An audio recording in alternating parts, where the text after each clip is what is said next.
Exercise 8.1 का question number 2 है। Question number 2 में कह रहा है in figure 8.13 find P tan p minus cot r।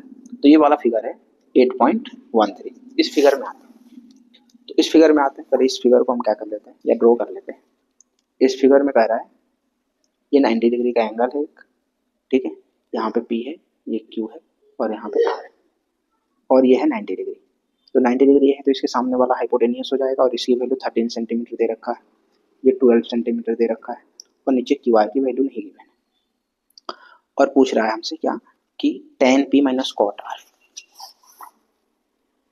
tan p minus cot r की वैल्यू हमसे पूछ रहा है। तो tan p minus cot r की वैल्यू पूछ रहा है तो पहले इसको कैसे करेंगे, तो tan और cot दो ही वैल्यू चाहिए। tan में हमें चाहिए p/b और cot में चाहिए b/b।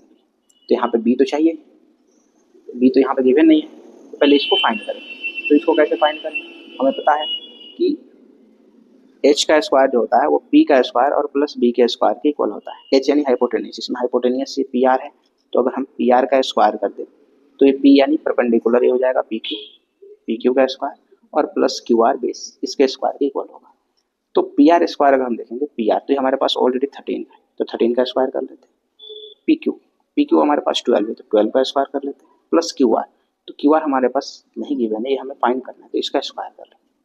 13 का स्क्वायर होता है 169, 12 का स्क्वायर होता है 144 और प्लस यहाँ पे as it is qr square. इसको इधर भेजते हैं तो 169 और ये हो जाएगा -144, इधर क्या बचेगा तो qr का स्क्वायर। ये दोनों को माइनस करेंगे, 9 माइनस 4 हो जाएगा 5, 6 माइनस 4 हो जाएगा 2, 1 माइनस 1 0, यानी 25 आएगा qr का स्क्वायर। स्क्वायर जैसे RHS से LHS में आएगा ये रूट में चेंज हो जाएगा, तो अंडर रूट 25 हो जाएगी और यहाँ पे हो जाएगी qr ओनली। तो अंडर रूट 25 की वैल्यू होता है 5, तो दैट मीन्स qr की वैल्यू हमारी क्या हो गई 5 सेंटीमीटर। qr आ गई हमारे पास, इसमें हम क्या लिख सकते हैं 5 सेंटीमीटर हमारी qr की वैल्यू आ गई। अब हमसे जो पूछ रहा है इसकी बात करते हैं, tan p, तो यहाँ पे लिखेंगे tan p और माइनस cot r। इस चैप्टर में सिर्फ हमें एंगल अगर रोटेट करने आ जाए तो हम इस चैप्टर को इजीली सॉल्व कर सकते हैं। यहाँ पे tan की बात कर रहे हैं और p की बात कर रहे हैं, तो एंगल p यहाँ पे, तो एंगल p यहाँ पे जो एंगल होगा उसको हम बेस बना देंगे। ये pq हमारा क्या हो गया बेस। तो tan का फॉर्मूला होता है p/b minus cot r, cot का फॉर्मूला tan का ऑपोजिट होता है तो ये होता है b/p, ठीक है। लेकिन अब यहाँ पे परपेंडिकुलर क्या हो जाएगा, क्योंकि एंगल तो ये है तो इसका बेस ही हो गया, तो परपेंडिकुलर qr, तो यहाँ पे लेंगे qr अपॉन बेस, बेस हमारा क्या है pq। ये किसके रिस्पेक्ट में tan p के रिस्पेक्ट में। माइनस की बात करेंगे, अब यहाँ पे एंगल जो है चेंज हो गया, एंगल हो गया ये r, तो फिर अब बेस ही हो जाएगा इसके साथ जो साइड है, ठीक है। तो बेस ये हो जाएगा, तो b यानी बेस, तो बेस हो गया qr, तो यहाँ पे लिखेंगे qr अपॉन p, इसके लिए इस एंगल के लिए परपेंडिकुलर क्या हो जाएगा तो pq। अब यहाँ पे हमें लिखा पड़ेगा pq।